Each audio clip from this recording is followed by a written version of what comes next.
2,000 years ago, the Han Empire in China and the Roman Empire in Europe were the two greatest empires in the world. Between them, they covered an enormous amount of the Earth's surface and a large percentage of the world's population. But were these two great empires even aware of each other? If so, was there any contact between them? Find out how these two great ancient empires interacted with each other on this episode of Everything Everywhere Daily.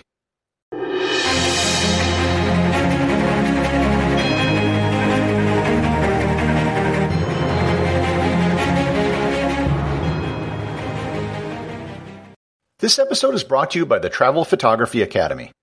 Have you ever been on a trip and wondered why your photos don't turn out like the images you see in travel magazines? If you're going to spend thousands of dollars on a trip and hundreds to thousands of dollars on a camera, you owe it to yourself to get the highest quality images from your trip. That's why I created the Travel Photography Academy.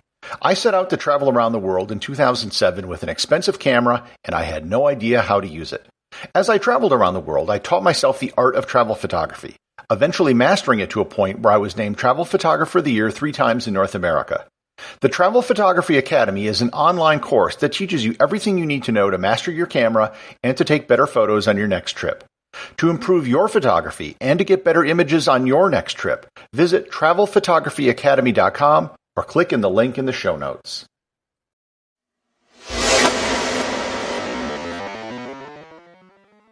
Before I start, I should say that whenever we talk about the ancient world, there's a lot we just don't know.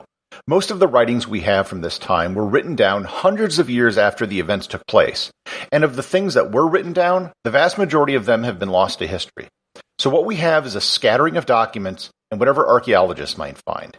That being said, there is ample evidence that China and Rome knew about each other, but it doesn't mean they knew very much. What they knew mostly consisted of rumors, legend, and stories. There is little evidence of any direct contact between the two empires. Not only were they separated by enormous distances with deserts, mountains, and seas between them, but they also had some very large and powerful kingdoms and empires between them. In particular, the Parthian Empire, which consisted of much of what is today Iran and Iraq. The Parthians had a very lucrative business in serving as middlemen between China and Rome. Most land trade routes passed through their territory as they controlled all the land between the Caspian Sea and the Indian Ocean. If you traveled by sea, you'd have to stop in one of their ports if you wanted to avoid an open ocean crossing between India and the Arabian Peninsula, which few ships at the time were willing to do. To look at what they knew of each other, let's start with the Chinese and what they knew about the Romans. Most of what we know about Chinese views of Rome come from a document called the Wei Lu, which was written by the historian Yu Huan during the Three Kingdoms period between 239 and 265. The Chinese name for Rome was Da Qin, or Great Qin. And this could be a reference to the Qin dynasty and the first emperor of United China, Qin. This might have been their way of implying that the Roman Empire was on a par with the Qin Empire in terms of greatness. Some of the passages indicate just how basic their knowledge of Rome was. Here are some of the passages from the translation of the Wei Lu. This country Da Qin has more than 400 smaller cities and towns. It extends several thousand li in all directions. The king has his capital, that is the city of Rome, close to the mouth of a river, the Tiber. The outer walls of the city are made of stone. This description of Rome is so generic it could apply to almost any city in Europe or even most of Asia. It continues, the ruler of this country is not permanent. When disasters result from an unusual phenomenon, they unceremoniously replace him, installing a virtuous man as king, and release the old king who does not dare show resentment. This is probably referring to the Roman system under the Republic, where consuls were elected to one-year terms. However, by the time the Wei Lu was written, it had been several centuries since this was the case. The Wei Lu even goes to explain why they haven't had direct contact with Rome. They have always wanted to communicate with China, but Angxi, Parthia, jealous of their profits, would not allow them to pass through. And this was right on the money. The Parthians made too much money off goods passing through their territory, and the last thing they wanted was for Romans and Chinese to trade with each other directly. They also indicate the primary product which Rome was importing. Furthermore, they regularly make a profit by obtaining Chinese silk, unraveling it, and making fine Western silk damask. This is why this country trades with Angxi, Parthia, across the middle of the sea. And this was also true. The Romans would further enhance the silk which they imported, almost all of which they imported from the Parthians. They identified the Roman Senate by noting, "They have appointed 36 leaders who discuss events frequently." The Senate actually had way more than 36 people, but they did get the gist of it. They even noted that Romans wore something like a toga and that they cut their hair. So what did the Romans know of the Chinese? The Roman word for China was Syrica, and the Chinese were called Syrens. This word derives from the Latin word for silk, Syricum. While Syrica mostly refers to China, it really sort of applies to everything east of India. They just didn't have enough knowledge of the region to differentiate the different cultures which live there.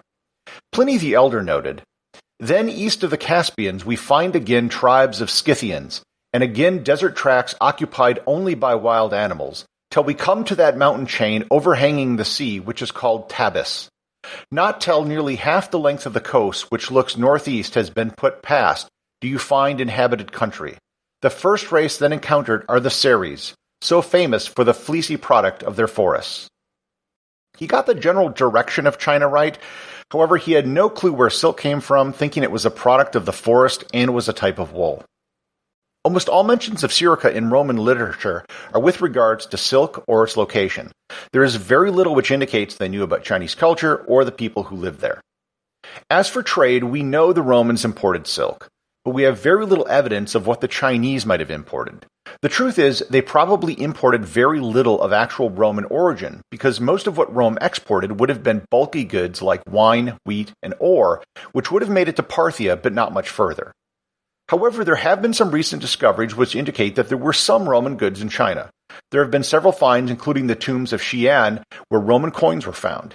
Recent finds of Roman coins in Japan almost certainly found their way there via China. There are also several samples of Roman glass which were found in Chinese tombs as well.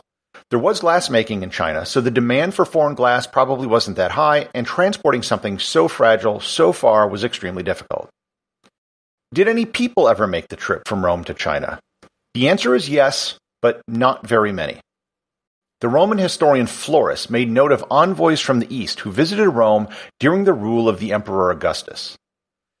Even the rest of the nations of the world which were not subject to imperial sway were sensible of its grandeur and looked with reverence to the Roman people, the great conqueror of nations.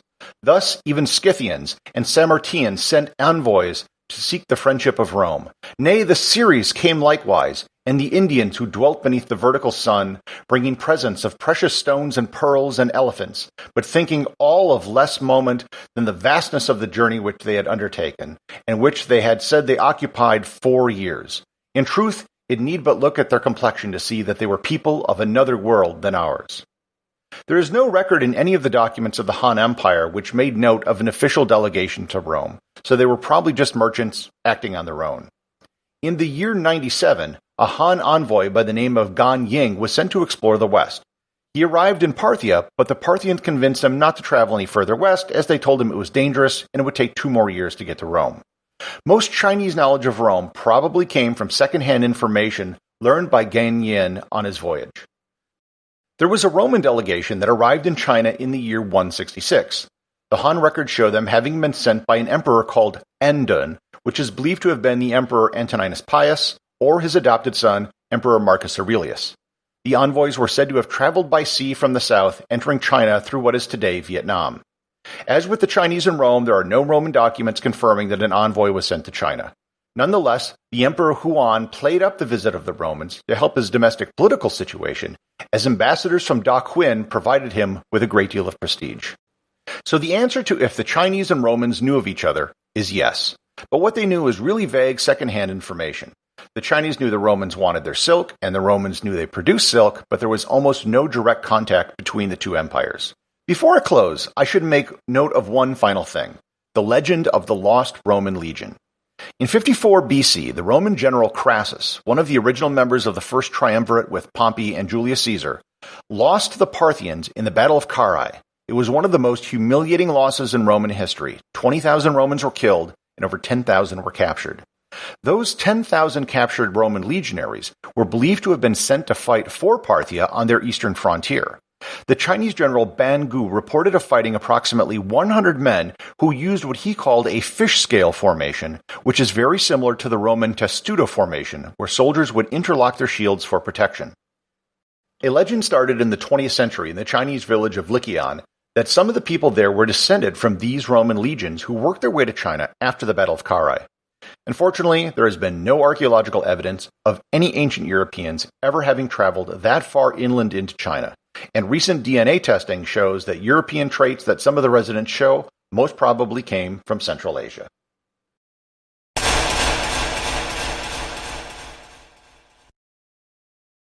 This is a brand new podcast, and as such, it can really use your support. If you know someone who is curious and you think would like the show, please share it with them. And if you've enjoyed this show, please subscribe on Apple Podcasts or Google Podcasts, where you'll get new content for curious people every day in your podcast player. And leave a 5-star review. More reviews can help the show be discovered by more people. And also, please support the show over on Patreon, where you will get exclusive audio content not available in the podcast feed, merchandise such as t-shirts, and you'll be able to submit ideas for future episodes. Until next time, stay curious.